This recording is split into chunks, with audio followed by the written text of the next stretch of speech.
भारत के राजनीतिक इतिहास में ऐसे नेताओं की भरमार रही है जिन्होंने जनता की भलाई के लिए अपना जीवन खपा दिया। इन नेताओं में एक नाम पहाड़ का सरदार पटेल, हिमालय पुत्र, उत्तराखंड का गांधी, जिन्होंने राजनीति में अपने नैतिक मूल्यों से कभी समझौता नहीं किया। जनता के लिए सेवा भाव ऐसा कि दिल्ली को भी हिलाकर रख दिया और बता दिया कि पहाड़ पिछड़ा नहीं है, वो विकास की राह खुद तैयार कर सकता है, बस हौसला होना चाहिए। आज चर्चा उस शख्सियत की जिसके आगे तत्कालीन प्रधानमंत्री इंदिरा गांधी को भी झुकना पड़ा। उत्तर प्रदेश के 3 बार के मुख्यमंत्री, लेकिन तीसरी बार का कार्यकाल अधूरा ही छूट गया। बावजूद इसके केंद्र में मंत्री बनकर जनता से जुड़ी जिम्मेदारी को बखूबी निभाया। पहाड़ से लगा वैसा कि केंद्र में ही पर्वतीय विकास मंत्रालय बना दिया। हम बात कर रहे हैं उस शख्स की जिसके नाम की उत्तराखंड के कई छात्रों के पास डिग्री है, जिसने पहाड़ों पर नींव रखी शिक्षा की, देश के कद्दावर नेता हेमवती नंदन बहुगुणा की।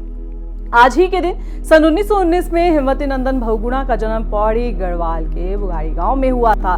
पिता रेवती नंदन बहुगुणा पेशे से पटवारी, साधारण सा परिवार, सादगी और नैतिक मूल्य पर चलना सिद्धांत। पिता चाहते थे कि बेटा अधिकारी बने, लेकिन नियति ने हेमवती नंदन बहुगुणा के लिए कुछ और ही तय किया हुआ था। अंग्रेजी शासन के बीच हेमवती नंदन बहुगुणा जैसे जैसे बड़े हो रहे थे, उनमें देश प्रेम भी उतना गहरा हो रहा था। हेमवती नंदन बहुगुणा ने प्रारंभिक शिक्षा पौड़ी में हासिल की। उस शिक्षा के लिए इलाहाबाद विश्वविद्यालय में दाखिला लिया। राजनीतिक विज्ञान और अर्थशास्त्र में ग्रेजुएशन और पोस्ट ग्रेजुएशन किया। विश्वविद्यालय में रहते हुए वे स्वतंत्रता संग्राम से जुड़ गए और स्वतंत्रता संग्राम को लेकर जुनून के किस्से भी उनके मशहूर हो गए। उन्होंने 1942 के भारत छोड़ो आंदोलन में सक्रिय भूमिका निभाई। इस वजह से उन्हें 1942 से 1946 तक जेल में भी रहना पड़ा। यहीं से उनका राजनीतिक सफर भी शुरू हुआ। इस आंदोलन के बाद वे कांग्रेस के मुख्य नेता बनकर उभरे।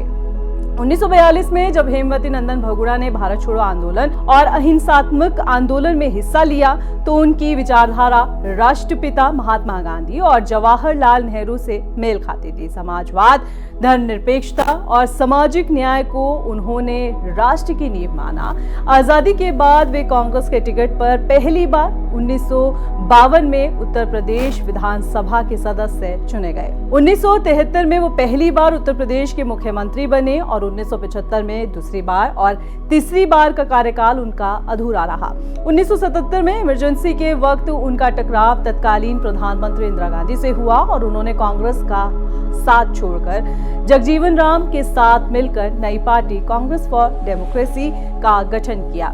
बाद में कांग्रेस फॉर डेमोक्रेसी का विलय जनता पार्टी में हो गया और हेमवती नंदन बहुगुणा केंद्र सरकार में मंत्री भी बन गए और ग्रामीण कृषि विकास के लिए, किसानों की आय में सुधार के लिए ऋण और एमएसपी जैसी योजनाएं भी शुरू की। केंद्र सरकार में संचार राज्य मंत्री, रसायन और उर्वरक मंत्री, इसके साथ ही वित्त मंत्री की भी जिम्मेदारी संभाली।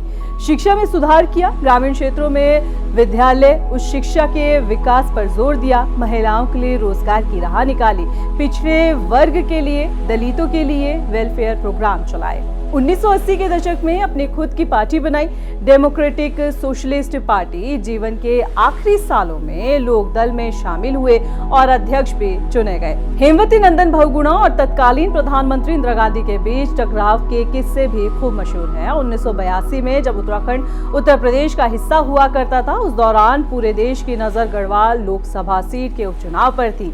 दरअसल इंदिरा गांधी ने गढ़वाल सीट को अपनी प्रतिष्ठा से जोड़ लिया था। इंदिरा गांधी हर कीमत पर हिमालय पुत्र हेमवती नंदन बहुगुणा को हराना चाहती थी।